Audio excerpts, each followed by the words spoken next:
أعوذ بالله من الشيطان الرجيم بسم الله الرحمن الرحيم اللهم صل على سيدنا محمد وعلى آله وصحبه وسلم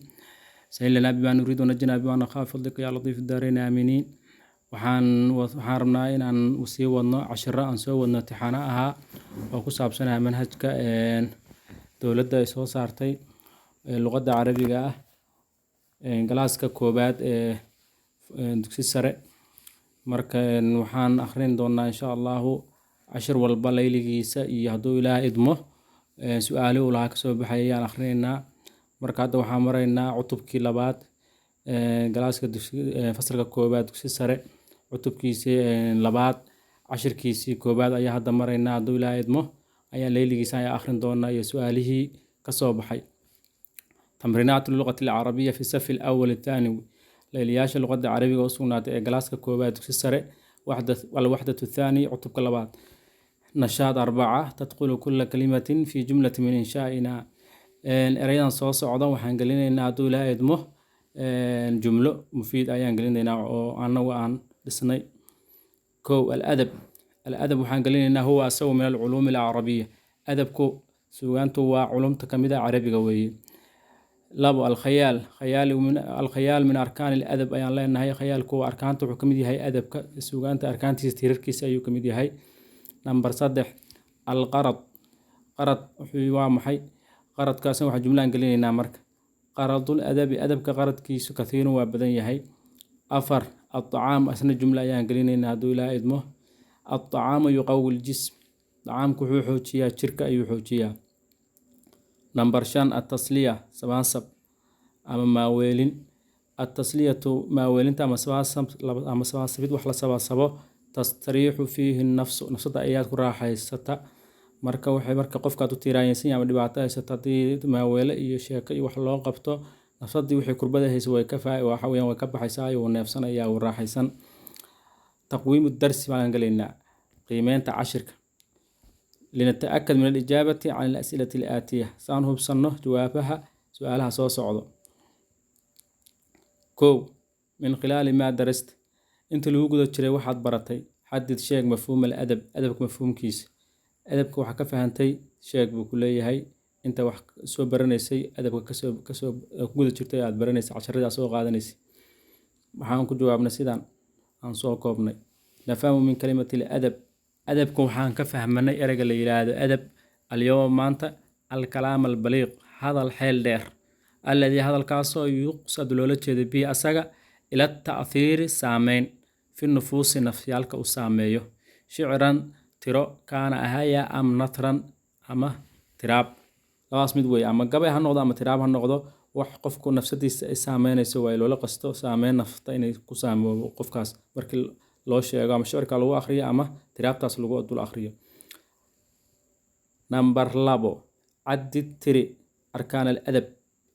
adabka arkaanta uu leeyahay tirarku leeyahay tiri arkaanul adab adabka arkaantiisu 4 waaye jawaabtu saas weeye al-aatifa al-khayaal al-afkaar al-alfaad wa tarakiib su'aasha saddexaad waxa weeyaan ma hiya aqraadu dirasati al-adab أدبك برشديس مراد كالغلية ومحي واقنا جوابتيس ندرس الأدب أدبك أيام برانينا لأغراض شتى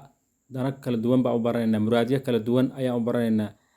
أهمها وحاو مهم سن كوان على صوغات يصدح ذا الغرض اللغوي أدبك وحاو برانينا مرادك حق أفكا إنو كوانك سنادو لغوها لاتي أقلت قفك سوكوها لدين أيو أدبك لسيام والغرض التاريخي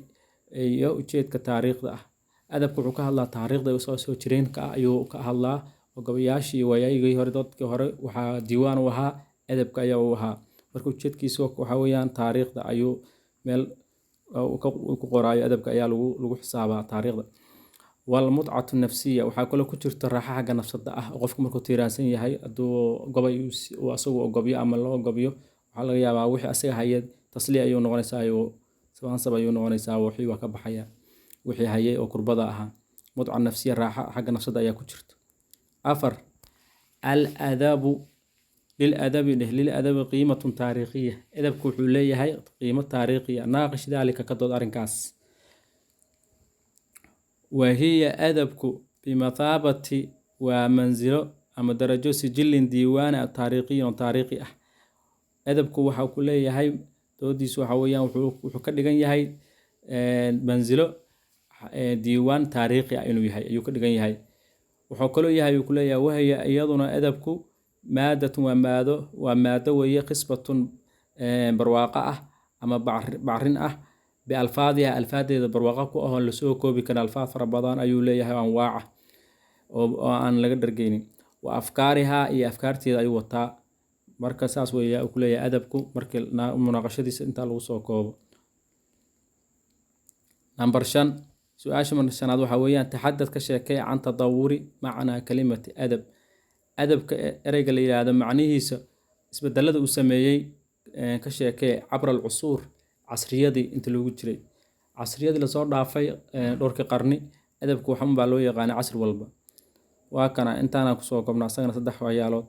tadawara wuu hormaray macnaa kalimati adab kelimadiisa macnihiisa wuu hormaray cabra alcusuuri cusuurta inta lagu guda jiray xayثu meeshii akhada uu qaatay macnan jadiidan macno cusub fi lcasri alislaamiy casrigii islaamiga xilliga islaamika ahaa adabku waxaa loo yaqaanay istilaax guni loo yaqaano wahuwa wuxuu ahaa atahdiibu saafi gareen waxusnu lkhuluq iyo dabeecad wanaagsan wakada tacliimu barasho. xilliga casriga islaamiga waxaa loo yaqaanay adabka atahdiib saafi gareen nafsada la saafi gareeyo waxusnu lkhuluq iyo akhlaaq wanaagsan wakada tacliim saa loo yaqaanay.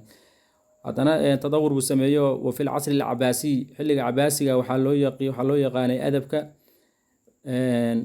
dahara waxaa muuqday almustalax baa muuqday aljadiid cusub heshiis cusub ayaa muuqday xilligii cabaasiga asna oo adabka loo yaqaanay. almuadabuun